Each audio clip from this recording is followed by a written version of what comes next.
आप सभी ये जानते हैं कि हिंदू धर्म ग्रंथों में काल यानी समय को 4 युगों में बांटा गया है। सतयुग, त्रेतायुग, द्वापर युग और कलयुग।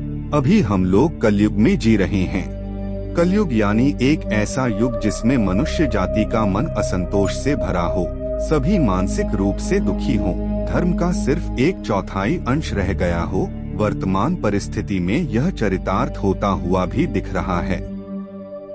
आज चारों ओर अहंकार, प्रतिशोध, लालच और आतंक ही दिखाई देता है। पुराणों में कलयुग को मनुष्यों के लिए श्राप के समान माना गया है। लेकिन दोस्तों, क्या आपने कभी सोचा है कि कलयुग कब शुरू हुआ या फिर इस श्रापित युग का अंत कब होगा और उसके बाद कौन सा युग आएगा? तो आइए जानते हैं कलयुग के बाद का युग कैसा होगा। अगर चैनल पर नए हैं तो चैनल को सब्सक्राइब और बेल आइकन को प्रेस कर दीजिए और बने रहे वीडियो के अंत तक। धार्मिक ग्रंथों के अनुसार युगों के परिवर्तन का यह 22वां चक्र चल रहा है। गीता में भी इस बात का वर्णन किया गया है। गीता के अनुसार परिवर्तन ही इस सृष्टि का नियम है। जैसे आत्मा एक शरीर को छोड़कर दूसरा शरीर धारण करती है, दिन के बाद रात का होता है। जैसे ऋतु भी अपने निश्चित समय के साथ परिवर्तित होती है, ठीक उसी तरह एक निर्धारित कालखंड के बाद इस सृष्टि में युग का परिवर्तन होना भी अटल सत्य है। विष्णु जी के अनुसार कलयुग ग्रंथों में कलयुग से जुड़े एक कथा का वर्णन किया गया है, जिसके अनुसार एक दिन किसी ने भगवान विष्णु से पूछा कि प्रभु, अभी द्वापर युग चल रहा है और कालखंड के चक्र के अनुसार इसके बाद कलयुग आने वाला है, लेकिन मनुष्य उस नए युग को पहचानेंगे कैसे? तब विष्णु जी ने कहा, जब दुनिया में पाप बढ़ जाएगा तब समझ लेना कि कलयुग शुरू हो चुका है। कलयुग की शुरुआत स्त्री के केशों से होगी। अभी जिन केशों को स्त्री का आभूषण माना जाता है, उन्हीं केशों को कलयुग की स्त्रियां कटवाना शुरू कर देगी। उसके बाद सभी स्त्री पुरुष सुंदर दिखने के लिए अपने बालों को रंगना शुरू कर देंगे और फिर कलयुग में किसी के भी बाल लंबे और काले नहीं दिखाई देंगे। उसके बाद शिव और ब्रह्मा जी एक हो जाएंगे और फिर जब कलयुग हम सब पर हावी हो जाएगा तो हम तीनों मिलकर इस युग का अंत कर देंगे और एक नए युग की शुरुआत होगी जहां सब कुछ फिर से सत्य होगा। ऐसा माना जाता है कि कलयुग का प्रारंभ 3102 ईसा पूर्व से हुआ था, जब 5 ग्रह मंगल, बुध, शुक्र, बृहस्पति और शनि मेष राशि पर 0 डिग्री पर हो गए थे। ब्रह्म पुराण के अनुसार कलयुग के अंत में मनुष्य की आयु महज 12 वर्ष रह जाएगी।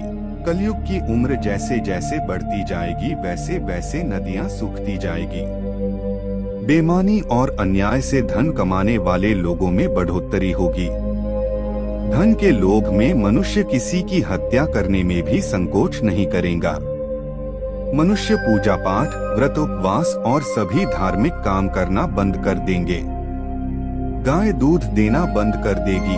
लड़कियां बिल्कुल भी सुरक्षित नहीं रहेंगी। उनका अपने ही घर में शोषण होगा। अपने ही घर के लोग उनके साथ व्यभिचार करेंगे। बाप बेटी, भाई बहन कोई रिश्ते नहीं रह जाएंगे।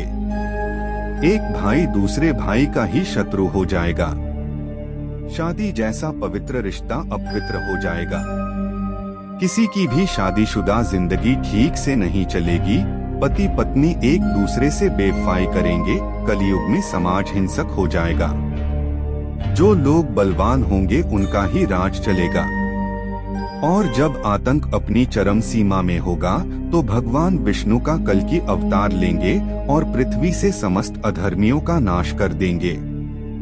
शिव पुराण के अनुसार घोर कलयुग आने पर मनुष्य पुण्य कर्म छोड़ दुराचार में फंस जाएंगे और सबके सब सत्य से मुंह फेर लेंगे, दूसरों की निंदा में तत्पर हो जाएंगे।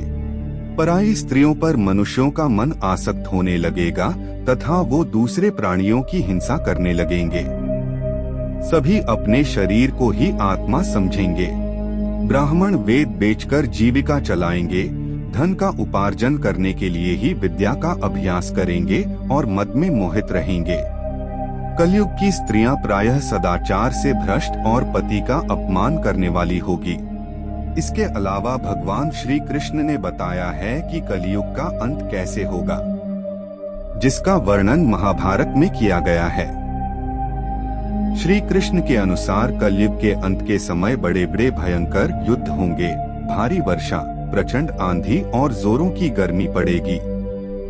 लोग खेती काट लेंगे, कपड़े चुरा लेंगे, पानी पीने का सामान और पेटियां भी चुरा ले जाएंगे। चोर अपने ही जैसे चोरों की संपत्ति चुराने लगेंगे। हत्यारों की भी हत्या होने लगेगी। चोरों से चोरों का नाश हो जाने के कारण जनता का कल्याण होगा। लोग दुर्बल, क्रोध, लोभ तथा बुढ़ापे और शोक से ग्रस्त होंगे। उस समय रोगों के कारण इंद्रियां क्षीण हो जाएंगी। इसके बाद कृष्ण जी आगे कहते हैं कि कलयुग में जब पाप अपने चरम पर पहुंच जाएगा और पृथ्वी लोक से धर्म समाप्त होने लगेगा, तब मैं कल के रूप में अवतरित होकर इस धरा को पापों से मुक्त करूंगा और उसके बाद जो नया युग आएगा सतयुग कहलाएगा। कैसा होगा सतयुग? सतयुग की अवधि 17,28,000 वर्ष होगी। इस युग में मनुष्यों की आयु 4,000 से 10,000 वर्ष होगी। पृथ्वी लोक पर फिर से धर्म का बोलबाला होगा। मनुष्य भौतिक सुख की जगह मानसिक सुखों पर बल देगा। मनुष्यों में एक दूसरे के लिए नफरत की कोई जगह नहीं होगी, चारों ओर प्यार ही प्यार होगा। मानवता की पुनः स्थापना होगी। मनुष्यों को परम ज्ञान की प्राप्ति होगी। लोग पूजन कर्मकांड में विश्वास करेंगे। सतयुग में मनुष्य अपने तपोबल से भगवान से बात कर सकेगा। इस युग में लोगों को अपने शरीर पर पूर्ण नियंत्रण होगा। आत्मा का परमात्मा के मिलन से सभी सुखी होगा, अर्थात सतयुग को इस सृष्टि का स्वर्ण युग कहा जाएगा। लेकिन सतयुग आने में अभी काफी लंबा समय है। और तो क्यों न हम लोग कलयुग में ही अपने धर्म और कर्म से सतयुग की तरह जीने का काम करें, क्योंकि ग्रंथों में भी इस बात का वर्णन मिलता है कि कलयुग में भी जो लोग धर्म और कर्म पर विश्वास करेंगे उन्हें सतयुग की तरह ही सुख की प्राप्ति होगी। अगर आपको वीडियो अच्छी लगी हो तो वीडियो को लाइक जरूर कीजिए, क्योंकि आपका एक लाइक हमें नई वीडियो बनाने के लिए प्रेरित करता है। अगर चैनल पर नए हैं तो चैनल को सब्सक्राइब करें। धन्यवाद।